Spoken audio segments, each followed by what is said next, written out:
गोंदिया जिल्ह्यातील तिरोडा तालुका गाव चिरेखणी येथील आर्मीमध्ये असलेले शहीद जवान महेंद्र भास्कर पारधी यांच्या परिवाराला सांत्वना भेट देऊन समाजगौरव पुरस्काराने सन्मानित करण्यासाठी केंद्रीय मानवाधिकार संघटना नवी दिल्ली यांचे पदाधिकारी त्यांच्या घरी जाऊन त्यांची सांत्वना केली। सर्वप्रथम महेंद्रजी पारधी यांच्या फोटोला पुष्पगुच्छ चढवून त्यांना वंदन करण्यात आले। त्यानंतर त्यांची आई, पत्नी, 2 मुलं, 4 भाऊ व 1 बहीण या सर्व परिवारातील व्यक्तींना समजूत घालून परमेश्वर त्यांना दुःख सहन करण्याचं बळ द्यावं एवढी विनंती संघटनेच्या पदाधिकाऱ्यांनी केली। त्यांना त्यांच्या पत्नीला सौरव पुरस्कार म्हणून समाजभूषण पुरस्कार संघटनेने दिलं व त्यांचा गौरव केला।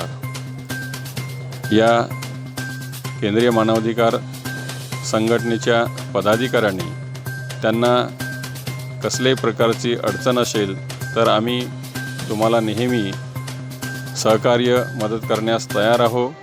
केंद्राच्या माध्यमातून, राज्याच्या माध्यमातून होणारे काम हे आम्हाला सहकार्याच्या माध्यमातून सांगावं, त्यामध्ये आम्ही तुम्हाला सहकार्य करणार असं एक सांत्वना म्हणून त्यांना समजूत घातली आणि त्यांच्या परिवाराला परमेश्वर दुःख सहन करण्याची शक्ती देवो असे संघटनेच्या पदाधिकाऱ्यांनी त्यांना सांत्वना भेटी दरम्यान सांगितले। आणि या प्रसंगी उपस्थित केंद्रीय मानवाधिकार संघटनेचे राज्य उपाध्यक्ष उमेश भगत, विदर्भ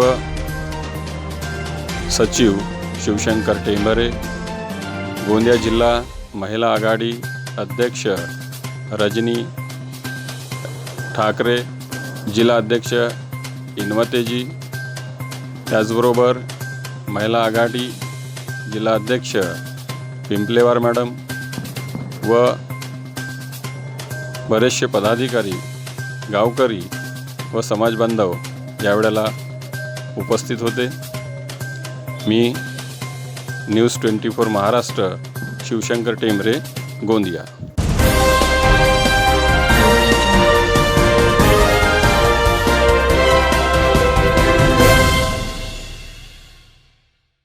और कुछ 2 बातें उनके परिवार के बीच में रहते हुए हम उनको पूछना चाहते हैं कि महेंद्र जी पारधी, इनके जाने के बाद में इनके परिवार से 2 टूक बातें करने के लिए हम यहाँ आए हैं।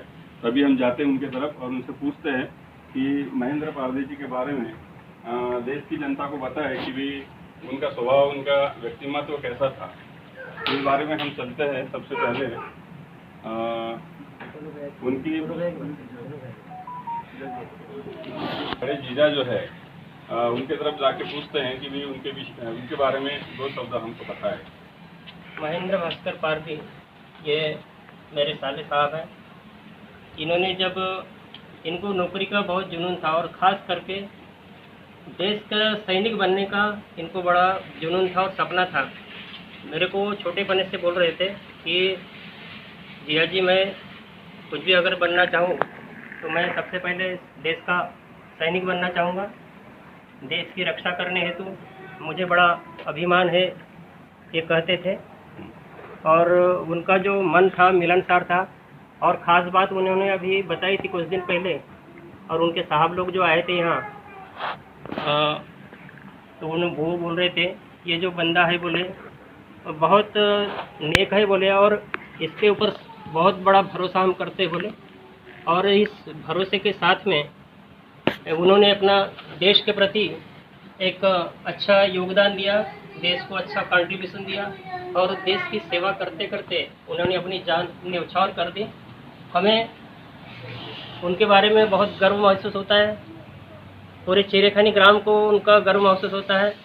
हमने आज तक की उनकी अंतिम यात्रा में, आज तक के हम बड़े बड़ी अंतिम यात्रा देखी, लेकिन उनके जो अंतिम यात्रा में जो जन समुदाय था, जो जन सागर था, जो जन सैलाब था, वो देखने के माफिक था। तो अपन शब्दों में बयान नहीं कर सकते, इतना उनका देश के प्रति प्यार था और उन्होंने देश के लिए अपनी जान कुर्बान कर दी। मैं उनके माँ के प्रति, उनके परिवार के प्रति अपनी संवेदना व्यक्त करता हूँ और मुझे भी कहने में बड़ा दुख होता है। बहुत कुछ बोलने के है। अब ये कहते हैं की जे देशासाठी लढले ते अमर हुतात्मे झाले, सोडिले सर्व घरीदार, सोडिला सारा संसार, ज्योतिसम जीवन जगले ते अमर हुतात्मे झाले। वो अमर होके रह गए और अपना नाम देश में, देश के हर पन्ने पे उन्होंने अपने अखबार में अपना नाम रोशन कर दिया। बस इतना ही कहते हुए उनके आत्मा को शांति मिले, इन शब्दों के साथ मैं अपने शब्दों को विराम देता हूँ।